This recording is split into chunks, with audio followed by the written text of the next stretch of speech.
Pessoal, então continuando a nossa aula 10 sobre gestão de risco e recuperação. Nesta aula vamos tratar especificamente do item 3, que versa sobre como as falhas podem ser evitadas. Então, antes de iniciar a apresentação de como as falhas podem ser evitadas, é importante frisar que as falhas podem ser utilizadas como oportunidade. Então, voltando naquilo que eu disse na nossa aula anterior, as falhas elas podem ser usadas como fontes de oportunidade para desenvolvimento de melhorias futuras. Porque uma vez que o erro barra falha acontece, você tem que aprender com ele. E muitas vezes, como eu vou mostrar na nossa última aula, ele pode até ser usado como marketing para a organização, desde que você faça uma recuperação bem feita. A primeira questão é: a origem de todas as falhas é algum tipo de erro humano.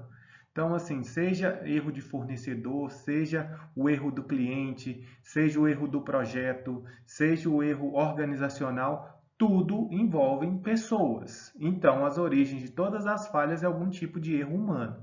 Então, mais uma vez, mostrando para vocês a importância que é de fazer a ligação de produção com gestão de pessoas e a importância que cada vez mais se é dado às pessoas dentro das organizações, principalmente pensando que quanto mais motivadas essas pessoas estiverem, menor será a tendência de erro. E isso vai impactar, inclusive, em produção e operações, tá? Então, as falhas podem até certo ponto ser controladas, né? Então, assim, dependendo do tipo de processo operacional, eu consigo mais ou menos controlar as falhas, principalmente se for um processo mais antigo, em que eu resgato dados históricos, e eu sei mais ou menos quando, de quanto em quanto tempo vai acontecer as falhas. Sendo assim, eu posso controlá-las entrando com alguma estratégia de mitigação ou de recuperação. As organizações podem aprender a partir das falhas e, consequentemente, modificar seu comportamento, já falei sobre isso. Então, em vez de identificar culpados, as falhas são vistas como uma oportunidade de examinar por que ocorreram e de implementar procedimentos que eliminam ou reduzem a probabilidade de ocorrerem novamente. Como eu disse para vocês, o erro tem que ser visto como uma oportunidade, porque a partir dele a organização ela deve, não pode, né? Ela deve aprender com seus erros e, inclusive, fazer melhorias. A primeira coisa que deve ser discutida neste item de como as falhas podem ser evitadas, como é que eu faço para evitar as falhas, então, né? Mitigá-las ou postergá-las o máximo possível. A primeira coisa que eu tenho que fazer é medir as falhas. E há três formas de medir essas falhas. Nós vamos ver cada uma em separado. Que, número 1, taxa de falhas, com que frequência uma falha ocorre? Quantas vezes ela ocorre? Confiabilidade, a probabilidade de uma falha ocorrer. Aí é outra coisa, né? Qual o percentual de chance? É 0,1%, então é baixo. Não, pode acontecer, a chance de acontecer 50%. E disponibilidade, o período de tempo útil disponível para a operação. Né? Assim, quanto tempo depois de tirar das falhas, na verdade, eu vou ter de disponibilidade de operação. Cada uma dessas nós vamos ver já na sequência. Então, vamos começar pela taxa de falhas, que ela é calculada pela porcentagem da relação do número de falhas pelo número total de produtos testados. Então, taxa de falhas, você vai pegar quantas falhas ocorreu, qual é a quantidade de número testado e multiplicar por 100. Né? É calculada pela relação do número de falhas por um período de tempo, né? O número de falhas dividido aí pelo tempo de operação. Isso vai ficar claro no próximo slide, que eu vou trazer um exemplo prático sobre como medir essa taxa de falhas. Então, dando o exemplo para vocês de como medir a taxa de falhas, trouxe aqui para vocês um exemplo que inclusive está no nosso livro, né, que é assim, ó, um lote de 50 componentes eletrônicos é testado durante 2.000 horas. 4 dos componentes falham durante o teste, como segue. Então, eu tenho 50 componentes, quantos falham? Né? Dos 50, 4. Então, a falha 1 ocorreu após 1.200 horas, a falha 2 ocorreu após 1.450 horas, a falha 3 ocorreu após 1.720 horas e a falha 4 ocorreu após 1.905 horas. Então, como é que eu faço para jogar naquela formulazinha, taxa de falhas? Só vocês voltarem o slide que vocês vão ver, né? Número de falhas dividido pelo número testado vezes 100, ou seja, né, 4 componentes que falharam dividido por 50 vezes 100, então 8% dos meus componentes falham. Então é preciso de discutir isso com produção e operações. Esse número de 8% é alto ou é baixo? Né? Dá para reduzir? O que eu posso fazer para melhorar? Qual é a gravidade dessas falhas? Se a gravidade for alta, então 8% é muito alto. Se a gravidade for muito baixa, 8% é aceitável. Então, além disso, eu preciso de medir de quanto em quanto tempo elas ocorrem. Então, o tempo total do teste, que é igual a 50 componentes, vezes 2.000 horas, é igual a 100.000 horas de componentes. Porém, aí para vocês verem como é que eu faço para deduzir, que é a segunda formulazinha, um componente não operou 2.000 horas menos 1.200, que é o primeiro. Um componente, então, ele falhou quando estava em 1.200 horas, então ele perdeu 800 horas. O segundo, um componente não operou 2.000 menos 1.450, então perdeu 550 horas. O terceiro, um componente não operou 2.000 menos 1.720, ele perdeu 280 horas. E por último, quarto, um componente não operou 2.000 horas menos 1.905, 95 horas. Esse é o total de tempo de perda de produção ocasionada por causa da falha. Então vamos ver na sequência o que acontece. Portanto, então, o tempo total de não operação é de 1.725. Da onde saiu esse 1.725? Do slide anterior, 4 componentes do tempo de não operação da somatória de cada um. Então, primeiro 800 mais 550 mais 280 mais 95 é igual a 1.725. Então, eu quero descobrir o tempo real de operação, né? Como é que eu chego nisso? Pego o tempo total, que são de 100.000 horas, deduzo o tempo de não operação, 1.725, que é igual a 98.275. E agora, para eu saber a taxa de falhas, não mais em percentual, mas em tempo, basta eu pegar o número de falhas, que são 4, e dividir pelo tempo de operação real, 98.275. Então, quer dizer que uma falha acontece a cada 0,000041% de hora. Se você quer traduzir isso para saber, mas então de fato, de quanto em quanto tempo acontece uma falha? Basta vocês fazerem assim, ó, pega 1 dividido por 0,00041 vai dar igual a 24.390. O que isso quer dizer? Então, uma falha acontece a cada 24.390 horas.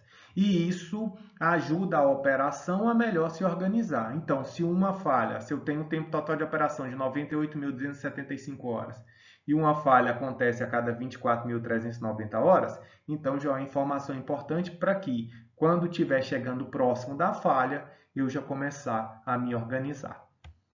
Existem outras maneiras, outros métodos também de você medir as falhas, né? Eu gosto bastante dessa também, da curva da banheira, que mostra assim, a falha no tempo pode ser dividida em 3 etapas, infância, vida adulta e desgaste. O que esse gráficozinho mostra? Que depois que um produto está pronto para ser vendido, aí você tem assim, ó, no eixo da vertical a taxa de falhas e no eixo da horizontal o tempo. E aí você tem infância, vida adulta e desgaste. O que essa figurinha quer dizer? Que a maior possibilidade de acontecer falhas em um produto pronto é no início da sua vida útil e no final. O que acontece? Por exemplo, o livro dá um exemplo de uma lâmpada. Qual que é a maior chance de uma lâmpada acontecer uma falha numa lâmpada? Quando você compra e coloca ela na boquilha ali, na boquilha para você fazer o ajuste e depois ligar. Então, muitas falhas acontecem na primeira vez que você liga. Feito isso, ligou, deu tudo certo, então ela vai passar por um longo período de tempo sem dar falhas. Não quer dizer que não vai acontecer, mas a probabilidade é menor. E o mais óbvio de se pensar quando ela está no final da sua vida útil, quando ela está numa fase de desgaste muito grande, vão acontecer falhas.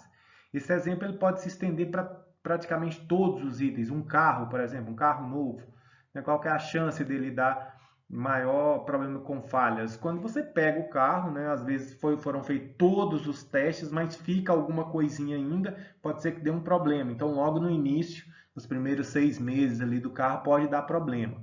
Não deu problema, vai passar um grande tempo sem ter nenhum tipo de problema crônico, né? Por isso que as montadoras elas vinculam aí hoje carros até de 5 anos de garantia, porque ela sabe que não vai dar problema nenhum.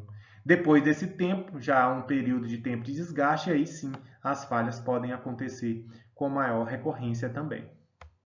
A segunda forma de medir a falha é você medindo a sua confiabilidade, né? Então, assim, quão confiável é uma operação produtiva, quão confiável é um produto, qual é o percentual, a chance de confiabilidade dele. Quanto maior o percentual, maior a confiabilidade, óbvio, né? Então, assim, ele mede a habilidade de um sistema, produto ou serviço trabalhar como esperado durante certo intervalo de tempo, sem dar erro, né? Sem dar nenhum tipo de erro. Se os componentes dos sistemas forem todos interdependentes, uma falha em um componente individual pode causar a falha de todo o sistema. Então, uma informação fundamental aqui, tá, pessoal? Quanto mais componentes tiverem em um item, maior a probabilidade de acontecer falha e menor será a sua confiabilidade. Não é à toa que a indústria hoje está desenvolvendo cada vez mais produtos com menos itens, porque os itens, por definição, eles estão interligados. Pensem numa máquina de lavar, por exemplo.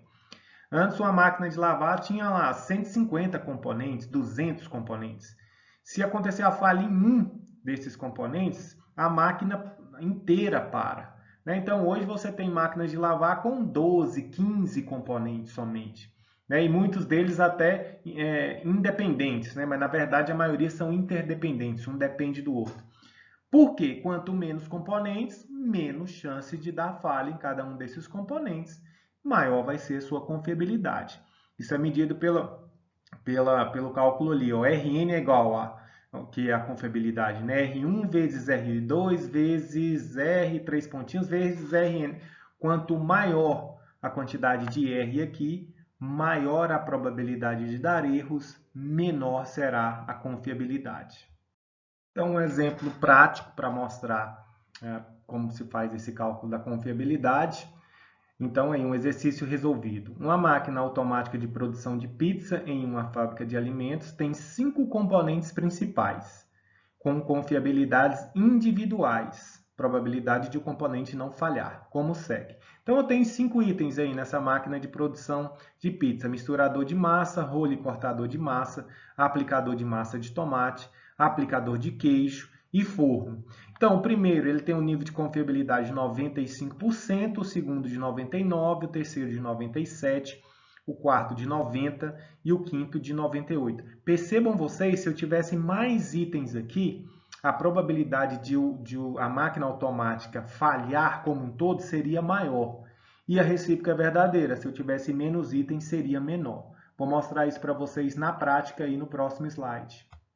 Então, aplicando o cálculo, se uma dessas partes do sistema de produção falhar, todo o sistema parará de funcionar. Logo, a confiabilidade de todo o sistema é. Então, percebam vocês, eu não posso avaliar a confiabilidade de todo do sistema como um todo, não de forma individual, de cada um daqueles itens que compõem a máquina automática. Né? Então, não posso, por exemplo, o meu rolo cortador de papel de massa tem 99% de chance de não falhar. Ele em separado, mas se ele parar, vai parar todo o sistema. Então, como é que fica? O RS fica 0. Basta você pegar o percentual de confiabilidade. 95 vezes 99 vezes 0,97 vezes 0,90 vezes 0,98. Então, qual que é o nível de confiabilidade de todo o sistema? De 0,805 vezes 100 vai dar 80%. Né? Então, assim, a minha máquina automática de produção de pizza ela tem 80% de chance de falhar. Aí você tem que pensar o seguinte, essa confiabilidade, ela é alta ou ela é baixa? Isso vai depender de cada sistema. Por exemplo, se eu trabalho com produção de pizza, se eu sou uma pizzaria, se a máquina automática parar, eu não vou conseguir entregar mais pizza. O que eu preciso fazer? Aumentar o nível de confiabilidade de cada um dos itens que compõem essa máquina. Só para vocês perceberem, se tivesse mais itens aí, vamos colocar que tivesse mais um componente aí e que a confiabilidade dele fosse de 95%. Se eu adicionar, multiplicar vezes, no final ali, vezes 0,95, essa taxa de confiabilidade cai drasticamente. Ela vai cair aí para uma taxa de confiabilidade bem inferior a essa aí, que no caso vai dar 0,76 ou 76%. Então, se eu retiro uma dessa, então a taxa de confiabilidade aumenta. Então, pensem nessas questões, que isso é fundamental quando se pensa em como as falhas podem ocorrer e, mais adiante, fórmulas para vocês desenvolverem para mitigar essas falhas. Como que eu faço? Desenvolvendo uma nova máquina automática com menos itens.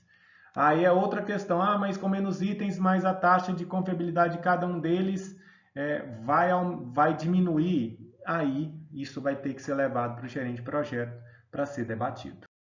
Então, aí o número de componentes, quanto maior o número de componentes interdependentes de um sistema, tanto menor será a sua confiabilidade. Para um sistema formado por componentes com confiabilidades individuais iguais a 0,99, com 10 componentes a confiabilidade reduz-se para 0,9.